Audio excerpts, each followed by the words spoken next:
Muy buenas tardes, mis queridos amigos y amigas de este su canal de mi Puerto Rico.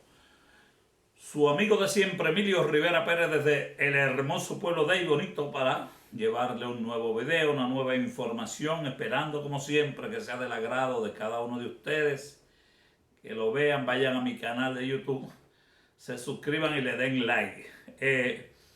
El video de hoy, la información de hoy, va a ser bien diferente. Regularmente yo todo lo que estoy haciendo es directamente de lo que ocurre en Puerto Rico.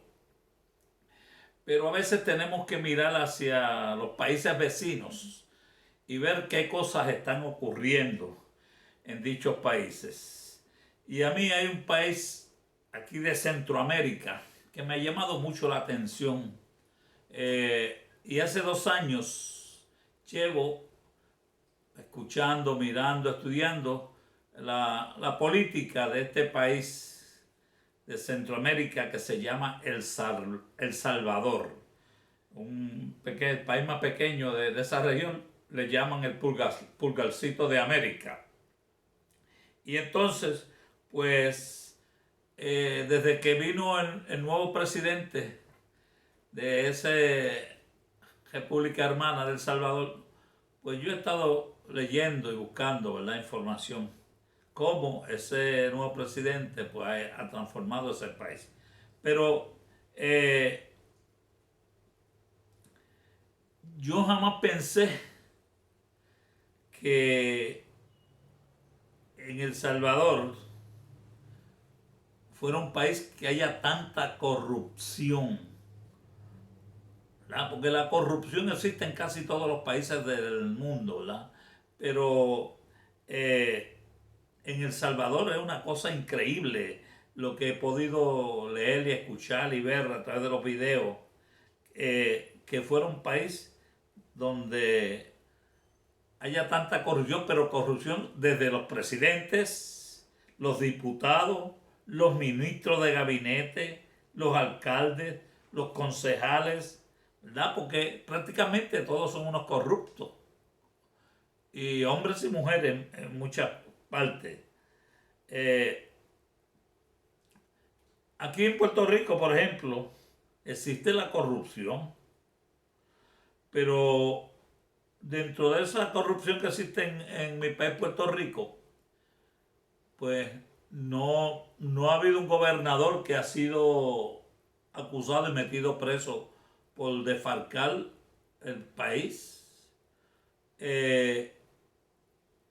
Los legisladores, representantes y senadores, muy pocos, ¿verdad?, han sido los que han sido causados, ¿verdad?, por corrupción.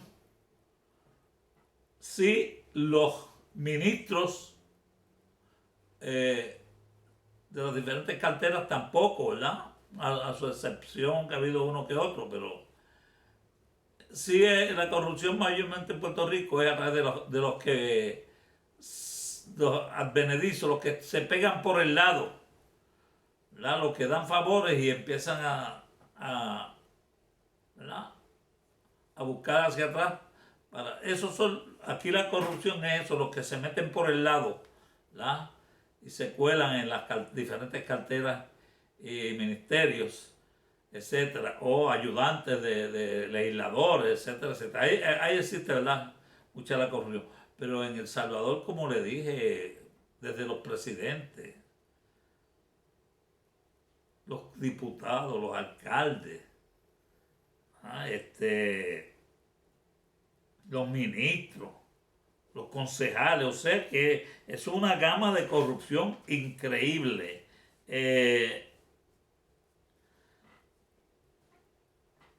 Y esto pues me llamó la atención cuando viene este nuevo gobernante, que yo ahorita le voy a explicar y hablar más de él, y cómo ha cambiado todo eso, ¿verdad? En El Salvador hubo una guerra civil en los años de 1980 a 1992, duró unos 12 años. Perdón, una guerra civil que inició el Frente Faribundo Martí para la Liberación Nacional, o el FMLN. Y esto hicieron esta guerra de guerrillas, y entonces pues el principal objetivo era derrocar los gobiernos corruptos que habían y los oligarcas, y hacer un gobierno, ¿verdad?, para el pueblo, ¿verdad?, para que el pueblo pues tuviera mejores beneficios. Pero a la larga no ocurrió así, ¿verdad? Porque después después de esa guerra civil, ahí murieron entre unas 75.000 a 100.000 personas, ¿verdad? Y hubo muchas masacres, como la masacre del Mozote, donde el ejército fusiló más de 1.200 personas, entre ellos 400 niños. O sea, y hubo otras masacres donde el FMLN también, pues, hizo sus masacres también, ¿verdad? Y entonces, después que firman los supuestos acuerdos de paz, que más bien dicen que fueron un acuerdo entre el gobernante de ese momento y el partido de ese gobierno y el FMLN, ¿verdad? Y entonces, pues, ese acuerdo de paz, en esa época, pues lo gestiona, estaba como presidente el señor Alfredo Cristiani, ¿verdad?, que pertenecía al partido de Arena. Y entonces, pues, su gobierno, lo clasificaron también de corrupto, porque tanto, ¿verdad?, como sus ministros, en el gobierno de Cristiani se le señaló como un gobierno de corrupto, tanto él como sus ministros, ¿verdad?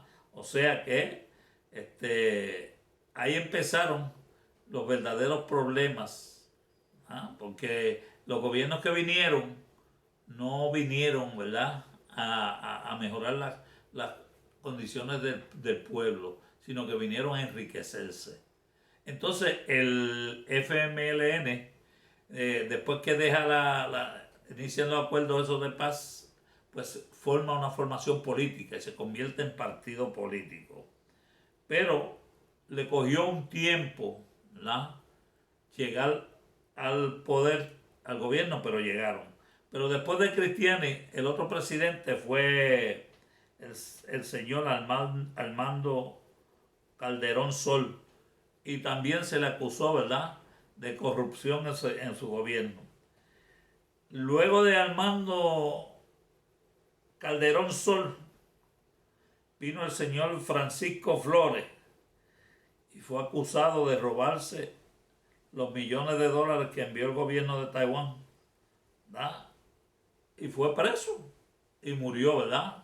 Murió antes de celebrarse el juicio. Después de Francisco Flores viene a la presidencia el señor Elías Antonio Saca, que actualmente está preso, ¿no? Actualmente está preso por defalcar el gobierno por más de 300, 400 millones de dólares. Inclusive llegaron a un acuerdo, ¿verdad?, y se hizo culpable, admitió su culpa, y pues lo condenaron a 10 años de prisión y tiene que restituir 250 millones de dólares.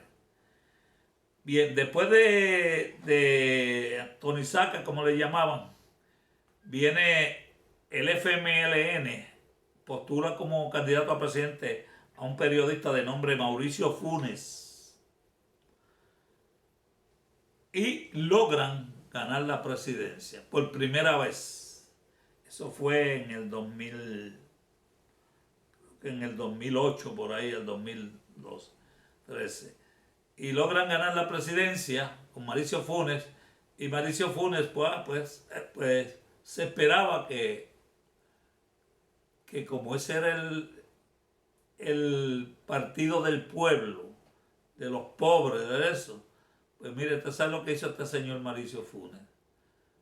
Se convirtió en un corrupto peor que los demás.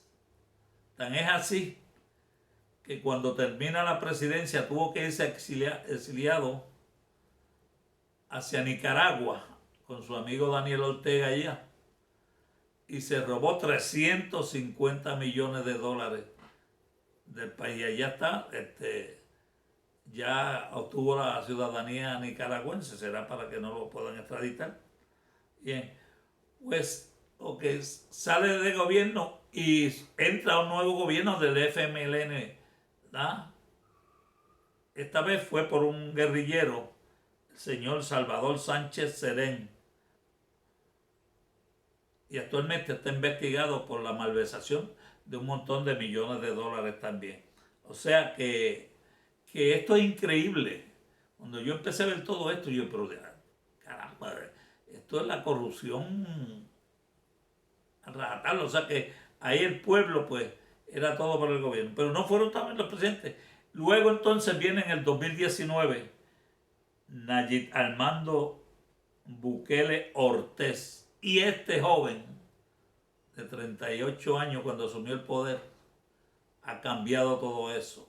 Y yo le voy a explicar ahorita por qué.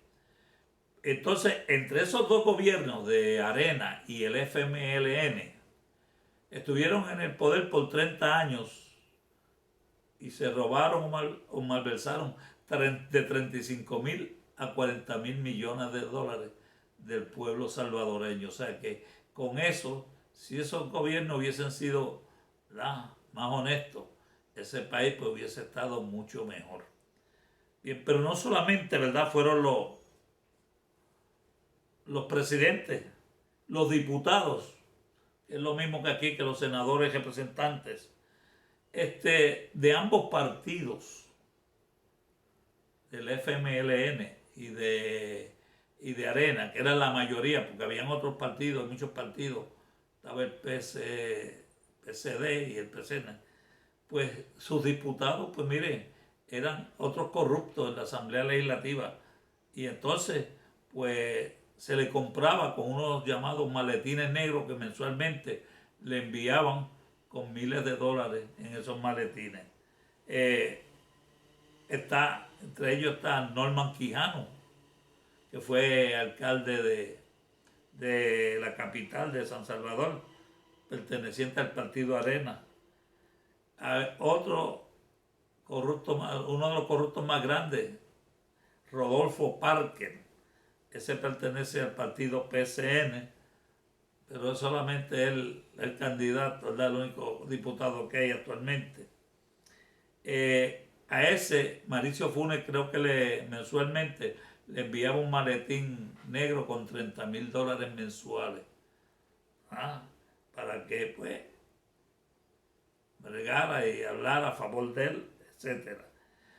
Hay un diputado ahí, actualmente lleva 23 años. Cuando entró como diputado, que el sueldo de un diputado allí creo que son 3.500 o 4.000 dólares mensuales, pues no tenía gran capital. Después de 23 años de estar ahí en la Asamblea Legislativa, se le acaba de descubrir que tiene 113 propiedades a su nombre y que ya su capital suma varios millones de dólares y empezó prácticamente sin nada. O sea que con el sueldo de diputado no era para tener y propiedades, no una casita, finca, mansiones, etcétera, etcétera. Hay otro diputado ahí, del FMLN, Shafit Handel, ¿verdad? Esta otra señora, una diputada, Margarita Escobar, ¿verdad?, que le dicen Lady Sobregiro porque mensualmente cobraba 5.000 dólares adicionales escondidos, ¿verdad? Está otro diputado como Emilio Correa, el tocayo, ¿verdad?, de Arena, también señalado. Otro hay del FMLN que le llaman el Diablito Ruiz, ¿verdad? Yancy Urbina, ¿verdad?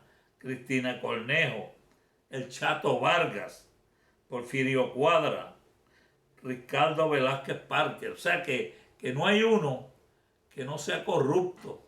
Y entonces nada hacen por el pueblo y el pueblo sumido en la pobreza y ellos pues en la opulencia. Entonces cuando llegaban las campañas políticas pues venían a visitar a la gente, a regalarle lo que ellos le llaman, lo que aquí nosotros le llamamos las planchas de zinc, allá le llaman las láminas, y a darle cualquier bobería, ¿verdad?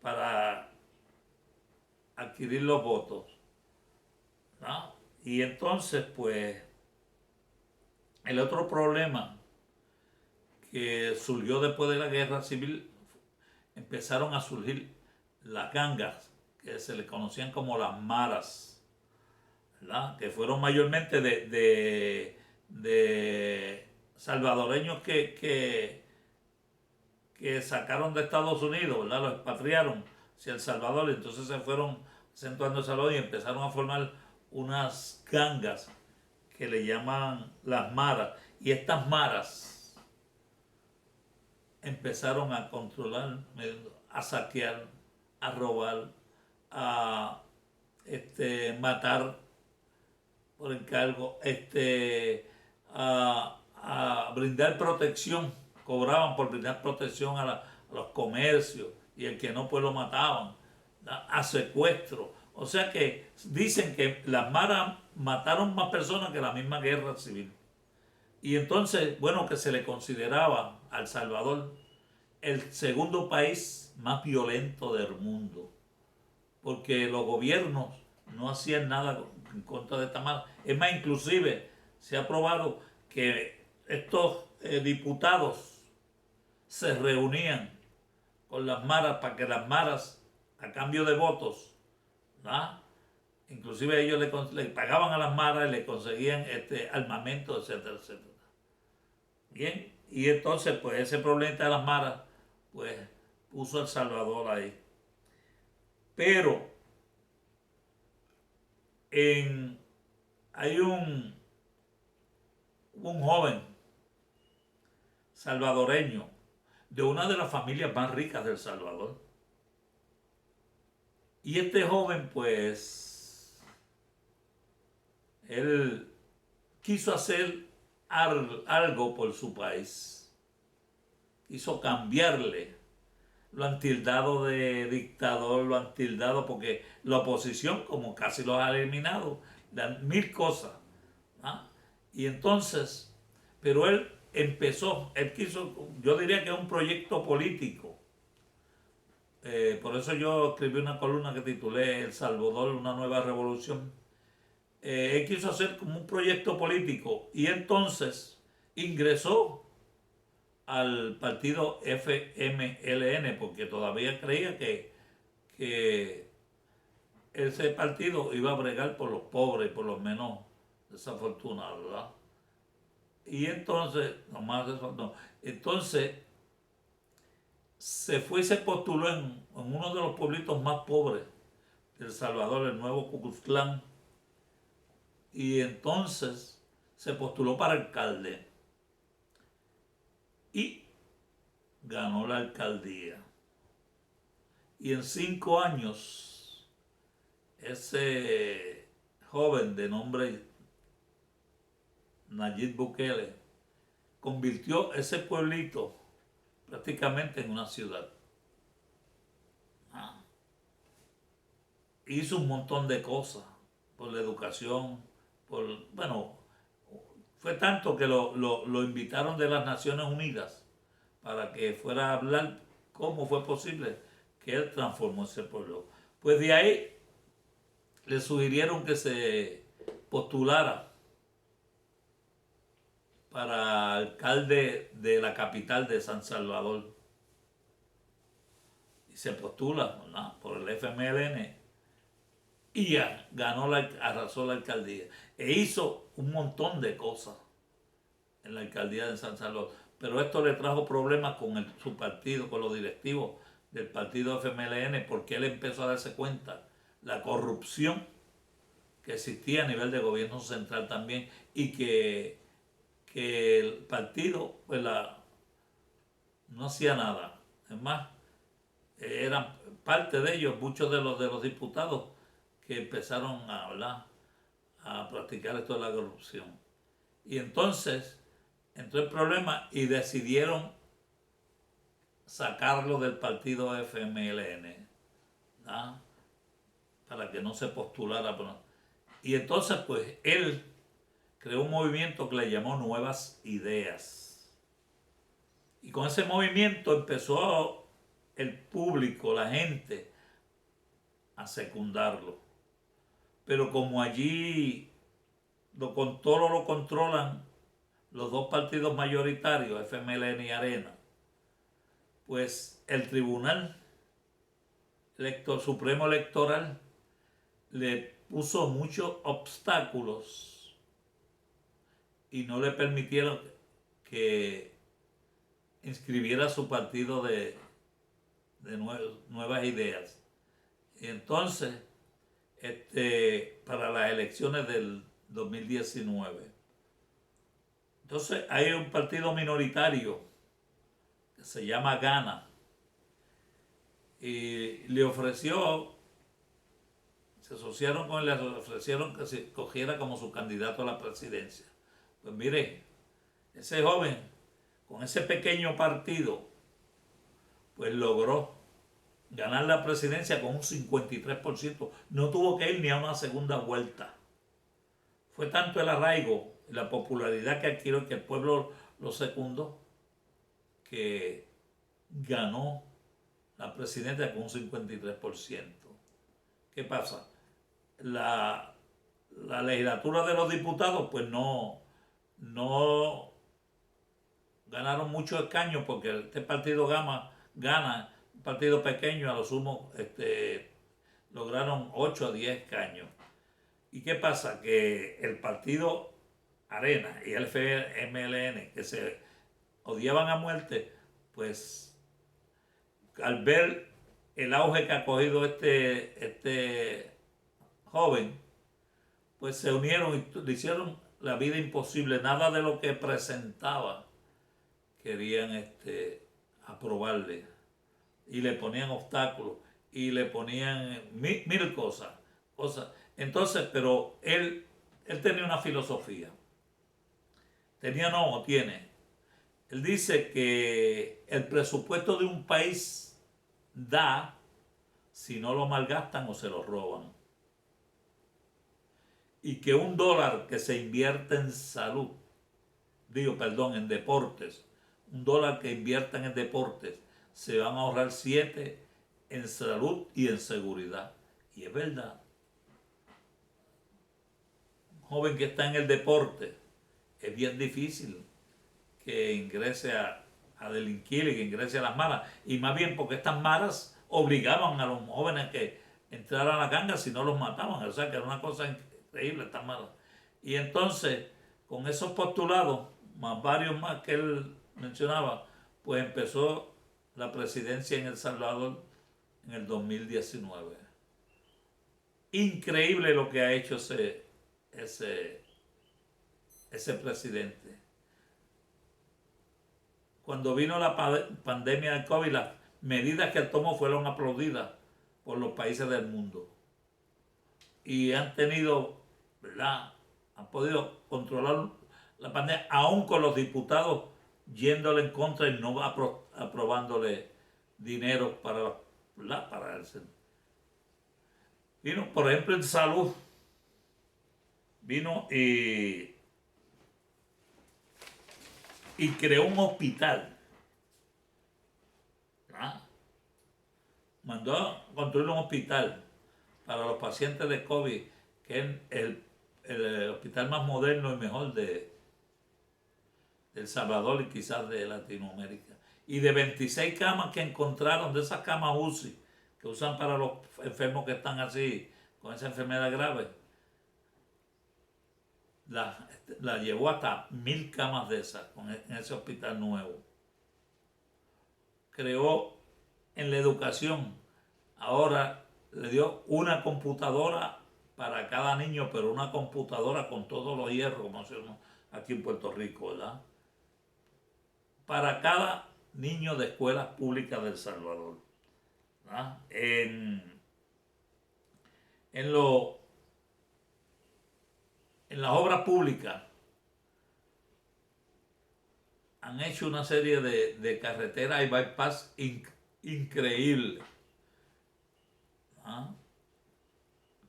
En la agricultura han hecho muchas modificaciones. Cuando vino la pandemia, él vino y le asignó $300 a cada familia salvadoreña, ¿verdad? Y entonces empezó a darle lo que se llama una ayuda social, donde la policía y el ejército pues llevaban los víveres a cada una de las casas de los campesinos salvadoreños y de los que vivían en la ciudad. En congelación a las maras, estableció un sistema que se llama control territorial, donde echó a la policía y al ejército a la calle. En El Salvador, casi todos los días mataban 25, 30, 35 y 40 personas diarias en homicidio. Y desde que entró Nayib Bukele, ha bajado a 3, a 5, a 2. Y hubo más de 30 días en el año pasado que no hubo ni un solo asesinato. Y con todo y eso, viendo en un año, en el año del 19 al 20, 1200 personas menos no murieron por los crímenes de la mala, ¿verdad? Y entonces, aún con todas esas cosas, los diputados le ponían trabas, no le quisieron. El plan de control territorial era de 3 fases, no le querían aprobar ninguna. Y él, pues, en ahorros que hacía porque él decía que antes empezaban una obra, no la terminaban, o si la terminaban, el sobrante se lo robaban.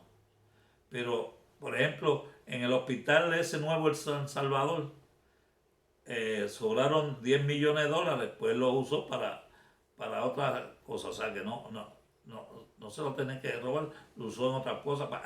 Entonces le dio aumento a la policía, al ejército, a los bomberos, a los maestros, a los empleados de salud, médicos, enfermeras, etc. O sea que no recibían aumentos hacía años, especialmente los bomberos los otros días. Hacía 12 años no recibían aumento y él le dio $200 de aumento. Y entonces, pues ha logrado todas esas cosas, que se ha convertido en el mejor presidente, lo llaman el mejor presidente del mundo. Y entonces de América pues está al tope, ¿verdad? Como el mejor presidente de América. Y esto pues, el pueblo, bueno, es así que tiene el 98% de respaldo de la población salvadoreña. Cuanta encuesta han hecho, el partido Nuevas Ideas está allá arriba, 80, 90%, y los demás partidos, el FMLN y el Arena, están con un 2 y 3%. O sea que ha acabado con el bipartidismo que tenían estos dos partidos por 30 años, ¿verdad? Y han logrado pues disminuir eso. Y entonces pues esto le ha sido que lo consideren el mejor presidente del mundo. Pero, como todos los opositores, han tratado de mancillar su imagen, han tratado le llaman dictador, le llaman, ahora se están quejando, porque dicen los detractores de ellos, del FMLN y de Arena, que no se debe concentrar todo el poder en una sola persona, en un solo gobierno. Cuando ellos controlaban, mire, en El Salvador son varios los órganos judiciales. Está el Tribunal Supremo de Justicia, está el Tribunal Supremo Electoral, está la Corte de Cuentas, está la Procurador del Ciudadano y la Fiscalía General de la República. Pues mire, todo eso, el Tribunal Supremo está controlado por Arena y FMLN. El Tribunal Superior Electoral lo mismo. La Corte de Cuentas lo mismo. El Procurador Ciudadano es miembro del FMLN. Y la Fiscalía General de la República está dirigida por uno de Arena. Y entonces, cuando se supone que los funcionarios de estos diferentes organismos sean gente imparciales, pero no son así. Y entonces han hecho una cosa tan que se ve que lo hacen, ¿verdad?, para proteger a los de su partido. Ahí hay un ciudadano ahí que se llama Walter Araujo, que perteneció al partido de Arena, fue su presidente. Él fue presidente de la Cámara de Diputados. O sea, ocupó muchísimos puestos dentro del partido, pero el tipo se dio cuenta hace muchos años atrás que ese partido lo que hacía era fomentar la corrupción, etcétera, etcétera. Y entonces renunció, lo sacaron de él. Y hoy en día uno de los críticos, él se unió al partido Nuevas Ideas. Y es uno de los críticos acérrimos porque él le conoce cuántas triquiñuelas hacían estos diputados y estos presidentes. Y entonces, pues el pueblo le pidió que se postulara para diputado por la experiencia que tenía y porque una señora, una licenciada, Berta de León, lo acusó de que él que estaba ofendiendo a las mujeres, que si esto, que si lo otro, por comentarios que hacía en su programa, porque él tiene unos programas en YouTube.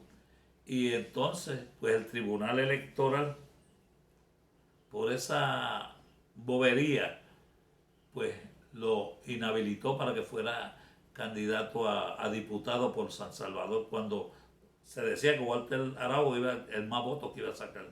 Y lo inhabilitaron, no lo dejaron participar. Cuando hay, por ejemplo, el alcalde de San Salvador ahora, Ernesto Mason, está acusado de malversación de fondos y de negociar con las maras, y tiene que reportarse, ¿verdad?, a eso. Sin embargo, lo dejaron correr. El otro alcalde ahí de Oibuición, creo que del apellido, también está acusado y lo han dejado correr. Sin embargo, a Walter Araujo, por esa sencillez que esa licenciada se fue a quejar del tribunal, lo descalificaron. O sea, para que vean cómo funciona eso. Pero esto ha cambiado en El Salvador. ¿Y por qué yo estoy haciendo este programa hoy? Porque mañana es un día clave para este país. Mañana se celebran las elecciones para elegir diputados y alcaldes.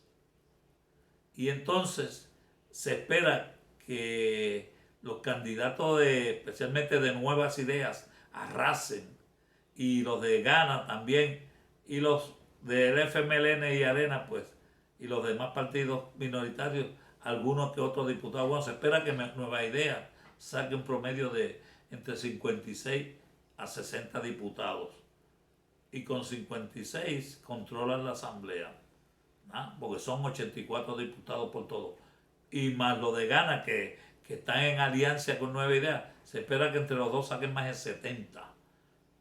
Y se espera entonces que ahora el presidente Nayib Bukele tenga el respaldo de la Asamblea Legislativa para poder, ¿verdad?, hacer de El Salvador un nuevo país, que lo está haciendo, lo está logrando en ese país. Bueno, fíjense que la diáspora, que se estima que la diáspora salvadoreña es de más de 3 o 4 millones de personas que están fuera, porque cuando ocurrió esto de la guerra civil y las maras también, los salvadoreños empezaron a huir, ¿verdad? Y entonces están llegando por montones para votar mañana en las elecciones. Y se espera pero también hay el temor de que puedan ocurrir fraude, porque el Tribunal Electoral ha puesto mil trabas.